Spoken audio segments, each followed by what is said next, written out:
അറിയിച്ചിട്ടുണ്ട്. ആരൊക്കെ ഉണ്ടാകും എന്നതിനെ സംബന്ധിച്ച് ഇന്ന് വൈകുന്നേരം തന്നെ വിവരം നൽകാം എന്നറിയിച്ചിട്ടുണ്ട്. പയ്യന്നൂർ ഡിവൈഎസ്പിയുടെ നേതൃത്വത്തിലാണ് ആ SIT രൂപീകരിക്കുന്നതിന് വേണ്ടി ഇപ്പോൾ SP തയ്യാറായിട്ടുള്ളത്. ആ നിലയിലുള്ള ഒരു പുരോഗതി ഈ സന്ദർശനവുമായി ബന്ധപ്പെട്ടുകൊണ്ട് ഉണ്ടായിട്ടുണ്ട് എന്നതാണ് അറിയിക്കാനുള്ളത്. ഇവിടെ ഇന്നലെ CPM-ൻ്റെ ഏരിയ കമ്മിറ്റി യോഗം നടന്നതായും ആ ഏരിയ കമ്മിറ്റി യോഗത്തിൽ തർക്കങ്ങൾ ഉയർന്നു വന്നതായും ഒക്കെ പല മാധ്യമങ്ങളും റിപ്പോർട്ട് ചെയ്തിട്ടുണ്ട്. അതുമായി ബന്ധപ്പെട്ടുകൊണ്ട് അന്വേഷിച്ചപ്പോൾ അത് ശരിയാണ് എന്നതാണ് എനിക്ക് മനസ്സിലാക്കാൻ സാധിച്ചിട്ടുള്ളത്. ഇത് ഈ ഞാൻ ഉന്നയിച്ച വിഷയവുമായി ബന്ധപ്പെട്ടുകൊണ്ട് പയ്യന്നൂരിൽ എങ്ങനെയാണ് ജനങ്ങൾ ചിന്തിക്കുന്നത് എന്നതിൻ്റെ ഉദാഹരണമായി തെളിവായി നമുക്ക് ചൂണ്ടിക്കാണിക്കാൻ സാധിക്കുന്നതാണ്. ഒരു കാര്യം ഞാൻ നേരത്തെ മുതൽ പറഞ്ഞുകൊണ്ടിരിക്കുന്നുണ്ട്, ഞാൻ ഉന്നയിച്ച വിഷയങ്ങൾക്ക് അനുകൂലമാണ് ഈ പയ്യന്നൂരിലെ ബഹുഭൂരിപക്ഷം പാർട്ടി മെമ്പർമാരും പാർട്ടിയെ സ്നേഹിക്കുന്നവരും. ആ വിഷയത്തിന് ന്യായമായ ഒരു വിശദീകരണം നൽകാൻ ഇന്നേ വരെ പാർട്ടി നേതൃത്വത്തിന് സാധിച്ചിട്ടില്ല എന്നതാണ് ഇതുവരെയുള്ള അവസ്ഥ. ഒരു തെരഞ്ഞെടുപ്പിലേക്ക് പോവുകയാണ്. സ്വാഭാവികമായും ഇത്തരം സംശയങ്ങൾ ജനങ്ങൾക്കിടയിൽ നിലനിൽക്കുമ്പോൾ അത് തെരഞ്ഞെടുപ്പിൽ CPM-നെ പ്രതികൂലമായി ബാധിക്കും. ആ സംശയം തീർക്കാൻ സാധിക്കുന്നില്ലെങ്കിൽ പ്രതികൂലമായി ബാധിക്കുമെന്ന കാര്യത്തിൽ ഒരു സംശയവുമില്ല. അതുകൊണ്ട് ഞാൻ ഉന്നയിച്ച വിഷയത്തിനാണ് മറുപടി പറയേണ്ടത്. ആ നിലയിലേക്ക് ഇപ്പോഴും കണ്ണൂർ ജില്ലയിലെ നേതൃത്വം തയ്യാറായിട്ടില്ല എന്നതുകൂടി ഇതിൻ്റെ ഭാഗമായി സൂചിപ്പിക്കുകയാണ്. വിവാദങ്ങളൊക്കെ നിൽക്കുന്ന സമയത്ത് തന്നെ ഈ മധുസൂദനൻ്റെ പേര് തന്നെയാണ് സംസ്ഥാന കമ്മിറ്റിക്ക് സ്ഥാനാർത്ഥിത്വവുമായി ബന്ധപ്പെട്ട് കൊടുത്തിരിക്കുന്ന ലിസ്റ്റിൽ ജില്ലാ സെക്രട്ടറിയുടെ തീരുമാനം അങ്ങനെയാണ്. മധുസൂദനൻ തന്നെ പയ്യന്നൂർ മത്സരിക്കട്ടെ, മറ്റൊരു പേരിലേക്ക് എത്താൻ കഴിഞ്ഞിട്ടില്ല. ഈ വിവാദങ്ങളൊക്കെ നിൽക്കുന്ന സാഹചര്യത്തിൽ അത് പാർട്ടി അത്തരമൊരു തീരുമാനം തന്നെയാണ്, മധുസൂദനെ സംരക്ഷിച്ചു കൊടുക്കുന്ന തീരുമാനം തന്നെയാണ് എടുക്കുകയും ചെയ്യുന്നത്. എന്താണ് അതിലുള്ളത്? ഇതിൽ പാർട്ടി കണ്ണൂർ ജില്ലാ നേതൃത്വം തുടക്കത്തിലൊരു കാര്യം ഈഴ വിശദീകരിച്ചു. പയ്യന്നൂരിലെ സാമ്പത്തിക വിഷയവുമായി ബന്ധപ്പെട്ടുകൊണ്ട് പാർട്ടിക്കൊരു നയാ പൈസയും നഷ്ടപ്പെട്ടിട്ടില്ല, ആരും വ്യക്തിപരമായി ഒരു നയാ പൈസയും അപഹരിച്ചിട്ടില്ല എന്ന് തുടക്കത്തിൽ പാർട്ടി ഈഴെ വിശദീകരിച്ചിട്ടുള്ളതാണ്. സ്വാഭാവികമായും അതിൽ നിന്ന് മാറാൻ ജില്ലാ നേതൃത്വത്തിന് സാധിക്കില്ല എന്നതുകൊണ്ടാണ് ഈ കള്ളത്തരം ആവർത്തിച്ചു കൊണ്ടേയിരിക്കുന്നത് എന്നതാണ് മനസ്സിലാക്കാൻ സാധിക്കുന്നത്. ഇന്നലെ ജില്ലാ സെക്രട്ടറി ഉൾപ്പെടെ പങ്കെടുത്തുകൊണ്ടാണ് പയ്യന്നൂർ ഏരിയ കമ്മിറ്റി നടന്നത് എന്നതാണ് മനസ്സിലാക്കുന്നത്. ആ കമ്മിറ്റിയിൽ ഉൾപ്പെടെ പയ്യന്നൂരിൻ്റെ വികാരമെന്ത് എന്നത് ജില്ലാ സെക്രട്ടറിക്ക് നേരിട്ട് ബോധ്യപ്പെട്ടിട്ടുണ്ടാകും എന്നുകൂടി ഞാൻ മനസ്സിലാക്കുക. മധുസൂദനെങ്കിൽ താങ്കൾ ഉന്നയിച്ച എല്ലാ വാദങ്ങളും CPM നിരാകരിക്കുകയാണ്. അങ്ങനെയെങ്കിൽ താങ്കളുടെ പേര് സജീവമായി ചർച്ചയിലുണ്ട്. അല്ല, CPM നിരാകരിക്കാൻ തുടങ്ങിയത് ഇപ്പോഴല്ലല്ലോ, തുടക്കം മുതൽ. അതുകൊണ്ടാണ് പരസ്യമായി എനിക്ക് ഒരു പുസ്തകം എഴുതേണ്ടി വന്നതും മാധ്യമങ്ങളോട് ഈ കാര്യങ്ങൾ പറയേണ്ടി വന്നതും. 4.5 വർഷക്കാലം ഞാൻ പാർട്ടിക്കുള്ളിൽ ഈ വിഷയങ്ങൾ ഉന്നയിച്ചുകൊണ്ട് പോരാട്ടം നടത്തി. അനുകൂലമായ ഒരു നിലപാട് പാർട്ടി നേതൃത്വത്തിൻ്റെ ഭാഗത്ത് നിന്ന് ഉണ്ടാകാത്തത് കൊണ്ടാണ് പരസ്യമായി പറയാൻ ഞാൻ നിർബന്ധിക്കപ്പെട്ടത്. അതുകൊണ്ട് പാർട്ടി നിലപാട് നേരത്തെ ഉള്ളത് ഇതുതന്നെയാണ്, പുതിയ ഒരു നിലപാടുമല്ല. സ്ഥാനാർത്ഥിത്വം സംബന്ധിച്ച് അന്തിമ പട്ടിക വരുമ്പോൾ അത് സംബന്ധിച്ച് അഭിപ്രായം പറയാം.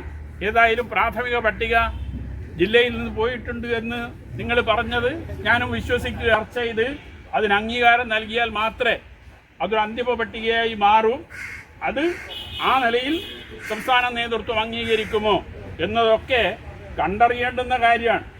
കാരണം പയ്യന്നൂരുണ്ടാകുന്ന ചലനങ്ങൾ സംസ്ഥാന നേതൃത്വത്തിനുൾപ്പെടെ ബോധ്യമുള്ളതാണ്. EI മധുവിനെ സ്ഥാനാർത്ഥിയാക്കിയാൽ എന്തായിരിക്കും ഉണ്ടാവുക എന്നതിനെ സംബന്ധിച്ച് ചിന്തിക്കാനും അതിനനുസരിച്ച് തീരുമാനമെടുക്കാനുമുള്ള ശേഷി സംസ്ഥാന നേതൃത്വത്തിനുണ്ട് എന്ന് തന്നെയാണ് ഞാൻ കരുതുന്നത്. അതുകൊണ്ട് സംസ്ഥാന നേതൃത്വത്തിൻ്റെ തീരുമാനം വരട്ടെ, ആ സമയത്ത് പ്രതികരിക്കാം എന്നതേ അതുമായി ബന്ധപ്പെട്ടുകൊണ്ട് ഇപ്പോൾ സൂചിപ്പിക്കാനുള്ളൂ. താങ്കൾ മത്സരിക്കുമെന്നുള്ള സാധ്യതകൾ പൂർണ്ണമായും തള്ളുന്നില്ല? അല്ല, അതിപ്പോൾ ഒന്നും പറയുന്നില്ല. സ്ഥാനാർത്ഥിയെ സംബന്ധിച്ച് വരട്ടെ, ആ സമയത്ത് അതുമായി ബന്ധപ്പെട്ടുകൊണ്ടുള്ള കാര്യങ്ങൾ പറയാം. ഇന്നലെ ഏരിയ കമ്മിറ്റിയിൽ നിന്ന് 5 പേര് പുറത്തിറങ്ങി എന്നാണ് മാധ്യമ വാർത്ത. അങ്ങനെയുള്ള കാര്യങ്ങളെക്കുറിച്ചാണ് കുഞ്ഞികൃഷ്ണേട്ടൻ ഇപ്പോൾ ഇവിടെ എല്ലാ അറിവുണ്ട് എന്ന് പറഞ്ഞത്. അത് പൂർണ്ണമായ രീതിയിൽ അത്തരം സംഭവങ്ങൾ നടന്നിട്ടുണ്ട്. അങ്ങനെയുള്ള കാര്യങ്ങൾ ഏരിയ കമ്മിറ്റി നടക്കുന്ന ചർച്ചകളൊക്കെ താങ്കൾക്ക് ഇപ്പോഴും ലഭിക്കുന്നുണ്ട് എന്ന ഒരു വിശ്വാസത്തിലാണ് താങ്കളുള്ളത്. നിങ്ങൾക്ക് ഈ വാർത്ത കിട്ടുന്നുണ്ട് എങ്കിൽ എനിക്ക് കിട്ടൂലേ? കേരളത്തിലെ മാധ്യമങ്ങൾ ഈ കമ്മിറ്റി കഴിഞ്ഞ് നിമിഷങ്ങൾക്കകം ഈ വാർത്ത റിപ്പോർട്ട് ചെയ്യുന്ന ഒരു അവസ്ഥ ഉണ്ടായിട്ടുണ്ട്. എന്നെ റിപ്പോർട്ടർ ചാനലും ഏഷ്യാനെറ്റ് ചാനലും രാത്രി വിളിച്ചിരുന്നു. ഇങ്ങനെ ഒരു വാർത്തയുണ്ട്, നിങ്ങളുടെ പ്രതികരണം അറിയുന്നതിന് വേണ്ടിയാണ് വിളിക്കുന്നത് എന്നാണ് എന്നോട് പറഞ്ഞത്. ഞാൻ പറഞ്ഞു, അങ്ങനെ ഒരു വാർത്ത എൻ്റെ ശ്രദ്ധയിൽപ്പെട്ടിട്ടില്ല, അതുകൊണ്ട് ഇപ്പം ഞാൻ പ്രതികരിക്കുന്നില്ല. എന്തെങ്കിലും പ്രതികരണം ആവശ്യമാണ് എങ്കിൽ ഞാൻ കാര്യങ്ങളെ സംബന്ധിച്ച് അന്വേഷിച്ച് നാളെ പ്രതികരിക്കാം എന്നതാണ് അവർ രണ്ടുപേരോടും പറഞ്ഞ മറുപടി. അപ്പോൾ കേരളത്തിലെ മാധ്യമങ്ങൾക്ക് പയ്യന്നൂർ ഏരിയ കമ്മിറ്റിയിൽ നടന്ന കാര്യത്തെ സംബന്ധിച്ച് വാർത്ത ലഭിക്കുമെങ്കിൽ, വിവരങ്ങൾ ലഭിക്കുമെങ്കിൽ, ഈ കുഞ്ഞീഷ്ണൻ ആ കമ്മിറ്റിയിൽ 10-40 കൊല്ലം പ്രവർത്തിച്ച ഒരാളാണ്. 10-40 കൊല്ലം ഈ പയ്യന്നൂർ ഏരിയ കമ്മിറ്റിയിൽ ഏരിയ കമ്മിറ്റി അംഗമായി പ്രവർത്തിച്ച ഒരാളാണ് വി കുഞ്ഞികൃഷ്ണൻ. അപ്പം അങ്ങനെ വരുമ്പോൾ അതിലൊരു സംശയം ഉണ്ടാകേണ്ട ഒരു കാര്യമില്ലല്ലോ.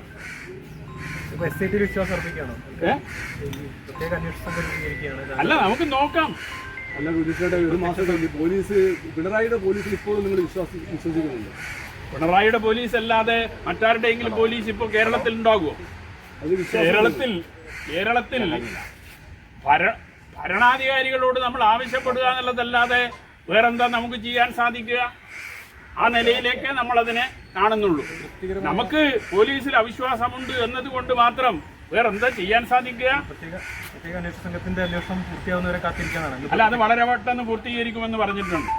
ഈ ബൈക്ക് ചാലഞ്ചിൽ നിന്ന് ആവശ്യമായ പൈസ കിട്ടുന്നത് എന്താണ്? ബൈക്ക് ചാലഞ്ച് എന്ന രീതിയിൽ അത് കുഞ്ഞികൃഷ്ണനായിട്ട് അറിഞ്ഞുകൊണ്ട് തന്നെയാണ് ബൈക്ക് ചാലഞ്ച്. അതെ, അതിൽ പൈസ കുറച്ചൊക്കെ വരുന്നുണ്ട്. അതിന് അക്കൗണ്ട് തടസ്സപ്പെടുന്ന ഒരു നില പലപ്പോഴും ഉണ്ടാകുന്നുണ്ട്. അത് പരിഹരിച്ചുകൊണ്ടിരിക്കുന്നുണ്ട്. അതുകൊണ്ടൊരു ശ്രമമാണ്. ഇപ്പം എത്ര ദിവസമായിരിക്കാൻ കഴിഞ്ഞു ബൈക്ക്? അതിൻ്റെ കണക്കെൻ്റെ കയ്യിലില്ല. ഈ ഒരു വീട്ടുതടങ്കലിനെ പോലെയാണെന്നൊരു ആരോപണം കുഞ്ഞികൃഷ്ണനാഥൻ തന്നെ ഉന്നയിച്ചിരുന്നു. ആരോപണം ഉന്നയിച്ചല്ല, ഒരു മാധ്യമപ്രവർത്തകൻ എന്നോട് ചോദിച്ചു. കാരണം വീട്ടിന് മുമ്പിൽ പോലീസാണ്, ഞാൻ എവിടെ പോകുന്നതും വരുന്നതും ഒക്കെ അവർ അന്വേഷിച്ചുകൊണ്ടിരിക്കുകയാണ്. അപ്പോൾ അങ്ങനെ വരുമ്പോൾ ഒരു ഏതാണ്ട് ആ നിലയിലേക്ക് വ്യാഖ്യാനിക്കുന്നതിൽ തെറ്റില്ല എന്നതാണ്. കാരണം എന്ന് പറഞ്ഞാൽ താങ്കൾ തന്നെയാണ് പോലീസിനോട് പുസ്തകപ്രകാശനവുമായി ബന്ധപ്പെട്ടിട്ട് ഹൈക്കോടതിയിൽ നിന്ന് പോലീസ് സംരക്ഷണം ആവശ്യപ്പെട്ടത്. താങ്കൾ 40 വർഷമായിട്ട് പ്രവർത്തിക്കുന്ന പാർട്ടിയിൽ നിന്ന് പുറത്തുപോയ ആളുകളോട് കാണിക്കുന്ന സമീപനം എന്താണെന്ന് നന്നായിട്ട് അറിയുന്ന ആളാണ് താങ്കൾ. അങ്ങനെ വരുന്ന സമയത്ത് താങ്കൾക്ക് നേരെ എന്തെങ്കിലും തരത്തിലുള്ള ആക്രമണം ഉണ്ടായാൽ അത് ഇല്ലാതാക്കുന്നതിന് വേണ്ടിയിട്ടാണ് ഇത്തരം പോലീസ് സംവിധാനം എന്നാണ് നമ്മൾ മനസ്സിലാക്കുന്നത്. അതിനെക്കുറിച്ച് എന്താണ് താങ്കൾക്ക് പറയാനുള്ളത്? ഞാൻ എൻ്റെ വീട്ടിന് മുമ്പിൽ പോലീസ് സംരക്ഷണത്തിന് വേണ്ടി ആവശ്യപ്പെട്ടിട്ടില്ല. ഞാൻ ആവശ്യപ്പെട്ടത് ഈ വിഷയവുമായി ബന്ധപ്പെട്ടുകൊണ്ട് പയ്യന്നൂരിൽ 2-3 സംഭവങ്ങളുണ്ടായി. ഒന്ന്, UDF പ്രകടനം നടത്തിയപ്പോൾ ആ പ്രകടനം ആക്രമിക്കപ്പെടുന്ന ഒരവസ്ഥയുണ്ടായി. പരിസരത്ത് ബൈക്ക് കത്തിക്കായി. ഇങ്ങനെ വരുമ്പോൾ ഈ പുസ്തക പ്രകാശന ചടങ്ങ് അലങ്കോലപ്പെടുത്താനുള്ള ശ്രമം നടന്നുകൂടായികയില്ല എന്നതുകൊണ്ട് ആ പുസ്തക പ്രകാശന ചടങ്ങിന് മാത്രമാണ് പോലീസ് സംരക്ഷണത്തിന് ഹൈക്കോടതിയെ സമീപിച്ചത്. ആ ചടങ്ങിന് പോലീസ് സംരക്ഷണം അനുവദിച്ചു. അതിൻ്റെ ഫൈനൽ ഹിയറിംഗ് പുസ്തക പ്രസാദന ചടങ്ങ് കഴിഞ്ഞ് തൊട്ടടുത്ത ദിവസം 6-ാം തീയതി, 4-ാം തീയതിയാണ് പുസ്തക പ്രകാശന ചടങ്ങ്. 6-ാം തീയതി ആ കേസിൻ്റെ ഫൈനൽ ഹിയറിംഗ് ഹൈക്കോടതി നടത്തി. പോലീസ് സംരക്ഷണം ആവശ്യമില്ല എന്ന് എൻ്റെ വക്കീൽ ഹൈക്കോടതിയിൽ നേരിട്ട് പറയുകയും അഫിഡവിറ്റ് നൽകുകയും ചെയ്തു. അതേ തുടർന്ന് അത് അവസാനിക്കുകയും ചെയ്തിട്ടുണ്ട്. വീട്ടിന് മുമ്പിൽ പോലീസ് സംരക്ഷണത്തിന് വേണ്ടി ഒരപേക്ഷയും എവിടെയും നൽകിയിട്ടില്ല, ഒരു പരാതിയും അതുമായി ബന്ധപ്പെട്ടുകൊണ്ട് നൽകിയിട്ടില്ല എന്നതാണ് വസ്തുത. നമ്മൾ ജില്ലാ സെക്രട്ടറി പറഞ്ഞൊരു കാര്യമുണ്ട്, ഒരു ചോദ്യം കൂടെ. ജില്ലാ സെക്രട്ടറി പറഞ്ഞ കെ രാഗേഷ് പറഞ്ഞൊരു കാര്യം എന്ന് പറഞ്ഞാൽ കുഞ്ഞികൃഷ്ണൻ സ്ഥാനാർത്ഥിയായിട്ട് മത്സരിക്കുമോ എന്ന് ചോദിക്കുന്ന സമയത്ത് കുഞ്ഞികൃഷ്ണൻ സ്ഥാനാർത്ഥിയായിട്ട് മത്സരിക്കുന്നത് CPM-ന് ഒരു തരത്തിലുള്ള ഭയമില്ല എന്ന് പറഞ്ഞു. അതിനെക്കുറിച്ച് എന്താണ് ഫൈനലിൽ നിന്ന് കുഞ്ഞികൃഷ്ണനായിട്ട് പറയാം? അല്ല, അത് അവരെ നിലപാടല്ലേ. അതിന് ഞാൻ എന്ത് പറയാം? ഞാൻ മത്സരിക്കരുത് ഇപ്പോഴും തീരുമാനിച്ചിട്ടില്ല. തീരുമാനിക്കാത്ത ഒരു കാര്യത്തെ സംബന്ധിച്ച് പറയേണ്ട വിഷയമില്ലല്ലോ. കുഞ്ഞികൃഷ്ണൻ അല്ലെങ്കിൽ കുഞ്ഞികൃഷ്ണന് പറ്റിയൊരു ആള് സ്ഥാനാർത്ഥിയാവുന്നതിനെ പറ്റി ആലോചന ഉണ്ടാവും, ആശയപരമായിട്ടെങ്കിലും പിന്തുണ കൊടുത്തിട്ട്? അതെല്ലാം സമയം വരുമ്പോൾ ആലോചിച്ചൊരു തീരുമാനം എടുക്കും. ആ തീരുമാനം എടുത്താൽ നിങ്ങൾ ആ കാര്യം അറിയിക്കും.